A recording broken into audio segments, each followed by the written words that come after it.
Vegetable chop বানাবো, তার জন্য ব্রেড ক্রাম্ব তৈরি করে নিচ্ছি। এই ব্রেড মিক্সিতে দিলেই গুঁড়ো হয়ে যাবে, গুঁড়ো হয়ে গেলেই ব্রেড ক্রাম্ব তৈরি।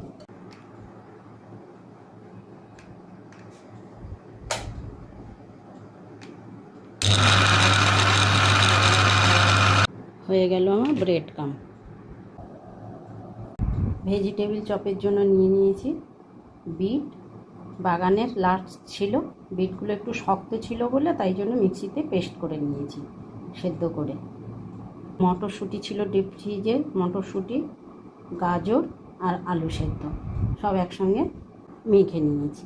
আর এখানে মশলার মধ্যে দেব কাঁচা লঙ্কা কোচানো, ধনে পাতা কোচানো, ভাজা পেঁয়াজ, বিট লবণ, একটু কাশ্মীরি লঙ্কার গুঁড়ো, লবণ, গোলমরিচ গুঁড়ো, জিরে আর গরম মশলা ভেজে গুঁড়ো করা, আর আদা গুঁড়ো করা বাড়িতেই এটা তৈরি করা, ধনে গুঁড়ো আর সামান্য একটু হলুদ। আর দেবো কর্নফ্লাওয়ার, মিক্সিতে গুঁড়ো করা ব্রেড ক্রাম্ব। লবণটা চেক করে ভালোভাবে একসঙ্গে মিশিয়ে নেব। মাখানো হয়ে গেছে, এবার শেপ করে নেব। এই যে লম্বা শেপ করেছি আর গোল শেপ ভেজিটেবিল চপ।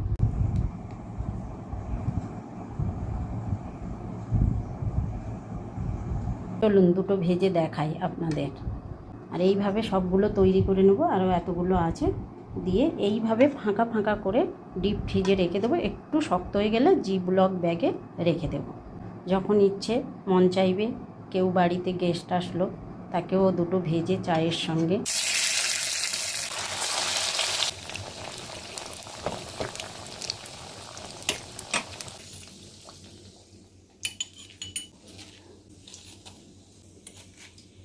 টমেটোর সস দিয়ে সার্ভ করেছি। ভেঙে একটু দেখাই কেমন হয়েছে।